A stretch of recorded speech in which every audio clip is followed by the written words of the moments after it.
Hello, everybody. My name is Brian Drolet, and welcome back to another episode of the Let's Talk Movies podcast.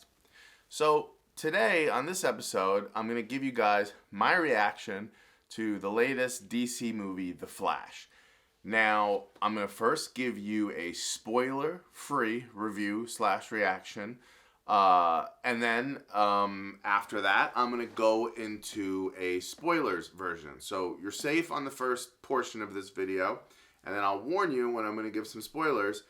Now, first of all, I'm shocked. This movie drives me nuts as a filmmaker. Not the movie, but being a fan of it, the reaction of some other fans. Like, this is one of those movies where I've talked to people who are like, I absolutely love it. And then I've talked to people that are like, I didn't really love it so much. And if you even read the reviews for this one, the reviews are pretty, split. Now, don't get me wrong. It has a 67% on Rotten Tomatoes, which is pretty good. It's still not as good as I would have expected from this.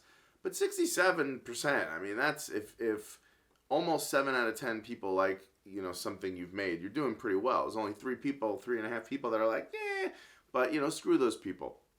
They probably don't like puppy dogs and pizza either. But I really liked this movie. So first, without trying to spoil it for you, the reasons I really liked it. Number one, it's a comedy. It's funny. It is a funny movie. I was laughing from start to finish. Also, it got me emotionally. I literally cried in this movie. Now, again, without giving too much away, I think this is already common knowledge. Barry Allen is a character that lost his mother.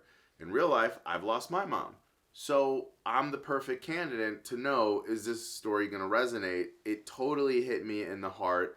Especially there's this one scene in the movie towards the end where that was where I shed a tear, and the people I was watching the movie with, I was like, did they notice? Did anybody notice I just cried at the Flash? Another thing that is amazing about this movie is all of the Batman stuff. The Ben Affleck Batman, the Michael Keaton Batman, all the scenes with Batman are badass. There's a scene in particular, that's the other thing, the movie just takes off out of the gate. You've got Batman and Flash fighting and teaming up, not fighting each other, but teaming up to fight right out of the gate in the movie. And, this director, Muschietti, I believe, I kind of teased his name on an episode or two ago, but he's gonna be directing The Bold and the Beautiful, the new Batman movie, the Batman and Robin movie. They were so happy with what he did with this movie. Everything he did with Batman is awesome. There's slow-mo stuff. Batman's not in the dark and in the shadows. You're seeing him in broad daylight fighting on a bridge. And it's really cool. It's really cool action sequences. And it's funny. Again, this is a hilarious movie. There's great cameos in this movie. There's great additional characters that you know and love that I won't spoil for you that might surprise you when you least expect it. If I had to give this movie some criticism, the CGI, it's been well documented, is weak. It's a little what's going on with the CGI here? So yeah, if I had that would be probably my major criticism is the CGI looks very PlayStation 3 in some places. You're just like, I know you can do better CGI than this. I don't know if maybe they didn't want to put the money into it because they were iffy on the Ezra Miller stuff. Now let's also talk about the Ezra Miller factor. I have to say, I really like this movie. I still don't like Ezra Miller. All the headlines and all the stuff, Ezra Miller, does a great job acting, but I still just don't like the person. They are just quite unlikable. Even though their acting is very good in the role, they're just unlikable. But Ezra Miller is still unlikable to me. I don't see them being cast as the Flash in future movies. That's just my opinion. But back to focusing on the movie, Michael Keaton is awesome in the movie. And again, guys, there's going to be some surprises in this movie that you are not expecting and that are really, really, cool when they happen. Ezra Miller, you're a fantastic actor. Your personal life and the decisions you make, reading headlines about you kidnapping people, it just definitely, and look, in the film, the filmmakers were smart. they had a couple moments that called it out, where Ezra Miller makes a joke, something about make sure you see a mental health expert. The Justice League hasn't, gotten that part down pat yet or something like that. So that was funny, but really a fantastic film. It's kind of weird. It got a B cinema score, which apparently is really bad for that. And it apparently isn't making as much money as they thought. So I don't know. I think there's a big backlash with this movie from fans of the Snyderverse.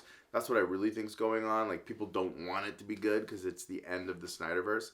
Okay, so now, and if I had to give it, let's say out of 5 stars, I'm going 4 stars. I really love the movie, even though, like I said, I don't love Ezra Miller. I laughed from start to finish.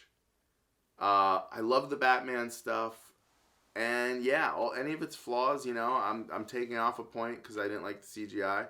The CGI was a little wonky, but, I'm giving it a solid 4 out of 5 stars. I recommend you guys go check it out. Now, into some spoilers. So, for those of you that have already seen the movie, my friend was like, why did they kill Supergirl? Why even introduce her? And I'm like, well, the whole theme of the movie is you gotta let go, right? One of the lines in the movie is, there's not a solution for every problem. So I actually liked that in the movie, he learned that he couldn't save his mom. Even though he can go back in time, he can't save his mom, which I think someone who's lost my mom is a very, very powerful message.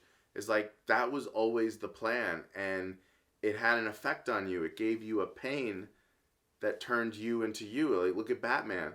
If Batman doesn't lose his family, he probably doesn't become Batman. So I actually thought it was a really cool message that even Supergirl, think about that, couldn't be saved. So I thought that was really cool. I also thought it was really cool that he essentially had to kill that other version of himself that was still there after all these years, and look at what he became. He went mad and ultimately ended up just destroying himself by trying to change the past. So I actually thought the movie had a really powerful message about pain, making it, help who you become.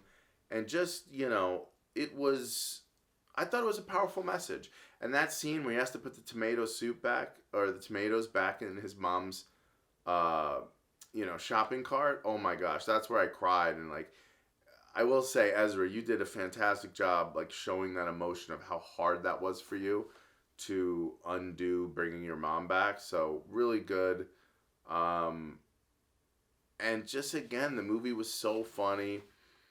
I don't know that there's much else to touch upon spoiler wise. I think that was the main thing I wanted to talk about was the death of Supergirl and not being able to bring back the mom. I didn't want to give that away earlier, but yeah, just really enjoyable movie. I think this is the end, though, officially of the Snyderverse. In fact, I heard didn't even wanna. There was originally going to be a cameo at the end with Superman and Wonder Woman, I think, and he didn't want to do that because he didn't want to set up the idea that those characters would live on and we'd see them again, since he's rebooting that. So, anyways, let me know what you guys thought of Flash. If you've seen it, if you haven't, go check it out. Let me know what you think in the comments, and we'll see you guys next time. Thanks for watching.